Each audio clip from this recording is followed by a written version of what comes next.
ఒకసారి పైకి మీరు పోయి పాపను కూడా చూసి వచ్చిండ్రు, ఎట్లుంది పరిస్థితి? ఇప్పుడు బయట సమాజానికి తెలియంది, మీకేం తెలిసింది అక్కడ పాపని చాలా దగ్గర నుంచి చూసిన తర్వాత? అమ్మాయి బతికి బయటపడాలని భగవంతుని ప్రార్థిస్తున్నాము. చావు బతుకుల మధ్యన అమ్మాయి పోరాడుతుంది. బతకాలనే మొత్తం యావత్ సమాజం కూడా ప్రార్థిస్తూ ఉంది. ఒకటి మాత్రం చాలా స్పష్టంగా మనకు తెలుస్తుంది, అమ్మాయి బతికి బయటపడ్డా జీవితాంతం మంచానికే పరిమితమవుతుంది. ఎందుకంటే వెన్నుపూస 2 చోట్ల మేజర్ డ్యామేజ్ ఉంది. కాబట్టి బతికి బయటికి వచ్చినప్పటికీ జీవితం మొత్తం కూడా అమ్మాయి మంచానికే పరిమితమయ్యేటువంటి అవకాశాలు ఎక్కువ ఉన్నాయి. అందుకే మేము ప్రభుత్వాన్ని డిమాండ్ చేస్తున్నాం. ఇటువంటి కేసుల లోపల మేము చూస్తాం, గతంలో కూడా దిల్షుఖ్నగర్ బాంబ్ బ్లాస్ట్ కేసు లోపల ఇప్పటికీ 2 యువకులు మంచానికే పరిమితమైనరు. వాళ్ళు రోజు బతికి చేస్తారు అన్నట్టు. కాబట్టి ఈ అమ్మాయిని కూడా రోజు బతికి చంపడం కంటే దీర్ఘకాలికంగా అమ్మాయి ఆరోగ్యము, అమ్మాయి వైద్య ఖర్చుల కోసము ₹1 కోటి వెంటనే ప్రభుత్వం అమ్మాయి పేరు మీద డిపాజిట్ చేయాలి దీర్ఘకాలికమైనటువంటి వైద్యానికి. ఎందుకంటే తన పని తాను చేసుకునే స్థాయికి వచ్చినప్పటికీ ఏ పని చేసుకునేటువంటి అవకాశం ఉండదు అమ్మాయికి. కాబట్టి ఇప్పుడే 12 సంవత్సరాల వయసు లోపల అంత తీవ్రంగా గాయపడ్డా రేపు చదువుల విషయంలో కూడా వెనుకడి ఏ కాంపిటేటివ్ ఎగ్జామ్స్ కూడా అమ్మాయి ఫోకస్ చేయలేదు. కాబట్టి అమ్మాయికి ₹1 కోటి వెంటనే డిపాజిట్ చేయాలా. ఆ కుటుంబం లోపల ఒకరికి ప్రభుత్వ ఉద్యోగం కల్పించాలి. ఇది మేము చాలా స్పష్టంగా డిమాండ్ చేస్తున్నాం. అప్పటి వరకు మెరుగైన వైద్యం అందించాలి. ఎందుకు ఇలాంటి మత ఛాందసవాదులు బయటకు వచ్చి హిందూ అమ్మాయిలను టార్గెట్ చేస్తున్నారు? మీకు చాలా ఆశ్చర్యకరమైనటువంటి విషయాలు కొన్ని చెప్తా. ఖమ్మంలో జరిగింది. నిందితుడు కూడా తబ్లికే జమాతే లాంటి ఒక మతోన్మాద సంస్థతోటి, నిషేధిత PFI SDPI సంస్థలతోటి సంబంధం ఉంది.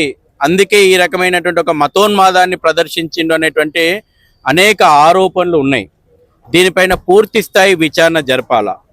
ఖమ్మం ఏజెన్సీ లోపల రాష్ట్రపతి ఉత్తర్వులకు ఉన్నప్పటికీ, రాష్ట్రపతి రాజ్యాంగపరమైనటువంటి రక్షణలు ఉన్నప్పటికీ కూడా యథేచ్ఛగా మతోన్మాదం పెట్టరేగిపోయి గిరిజన సంస్కృతి పైన దాడులు చేస్తూ ఉన్నాయి. గతంలో అనేక కేసులు, వెలుగు చూడని అనేక కేసులు, 100 కేసులు గిరిజన అమ్మాయిలపైన అకృత్యాలు జరుగుతూ ఉన్నాయి. గిరిజన బాలికలపైన అకృత్యాలు జరుగుతూ ఉన్నాయి. యువతులపైన అకృత్యాలు జరుగుతూ ఉన్నాయి. ఖమ్మము, అదేవిధంగా భద్రాచలము, అదేవిధంగా అనేక ఇల్లందు, పాలేరు లాంటి గిరిజన ప్రాంతాల లోపల మతోన్మాదం పెట్టరేగిపోతుంది. తబ్లికే జమాతే సంస్థ విచ్చలవిడిగా విదేశీ నిధులతోటి మత మార్పిళ్లకు పాల్పడుతుంది. అక్రమ మదర్సాలు వచ్చినాయి. ఖమ్మంలోని లకారం చెరువును ఆక్రమించి ఇవాళ అక్రమ మదర్సాలు వచ్చినాయి. చుట్టుపక్కల ఉన్నటువంటి మదర్సాల లోపల వేలాది మంది బంగ్లాదేశీ, రోహింగ్యా ముస్లింలను తీసుకొచ్చి మదర్సాలలో పెట్టి ఖమ్మం డెమోగ్రఫీ మార్చేటువంటి కుట్ర జరుగుతూ ఉంది.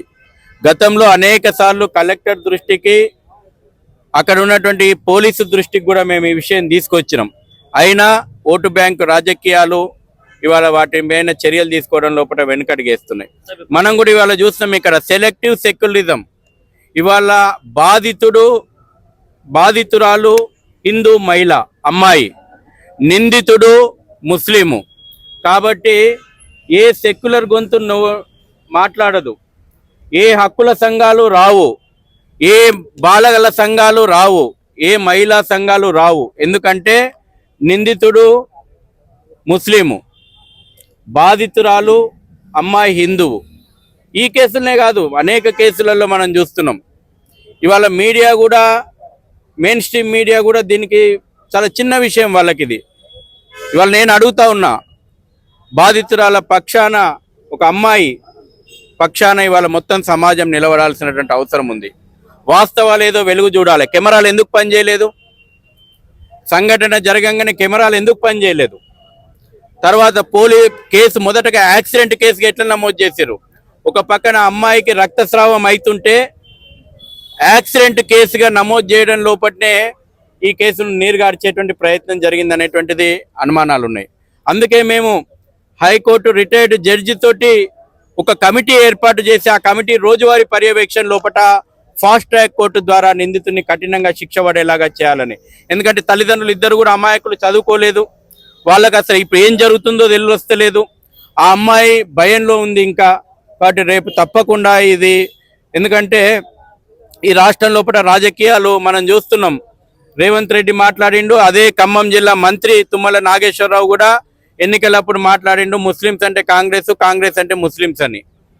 ఇవాళ ఇటువంటి మంత్రులు అధికారంలో ఉన్నప్పుడు ఒక హిందూ బాలికకు న్యాయం జరుగుతుంది అనేటువంటి భరోసా ఇవాళ సమాజానికి లేదు. కాబట్టి రిటైర్డ్ హైకోర్టు జడ్జితో ఒక కమిటీ ఏర్పాటు చేయమని మేము డిమాండ్ చేస్తున్నాం. అయితే ఇప్పుడు తెలంగాణ పబ్లిక్ ఏమంటున్నారు అంటే ఇది యూపీ ఏంటి, ఈ పార్టీకే ఎన్కౌంటర్ చేస్తుండే, ఇది తెలంగాణ కాబట్టి చేయరు అంటున్నారు.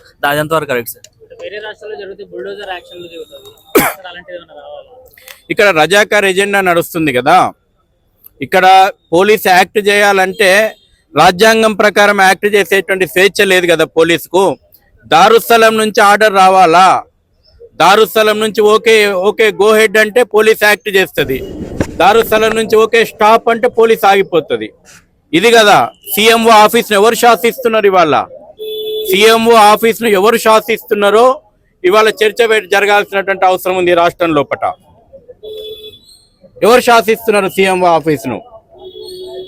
కాబట్టి ప్రజాక్షేత్రం లోపల ఇవాళ కాకపోయినా రేపు ఈ చర్చ జరుగుతూ ఉంది, వాస్తవాలు బయటకు వస్తాయి.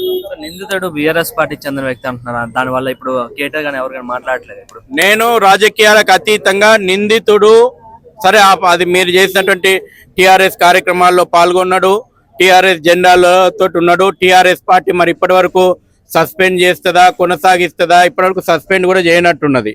అది ఆ పార్టీకి సంబంధించినటువంటి, రేపు ప్రజల లోపల ఆ పార్టీని అంటారు.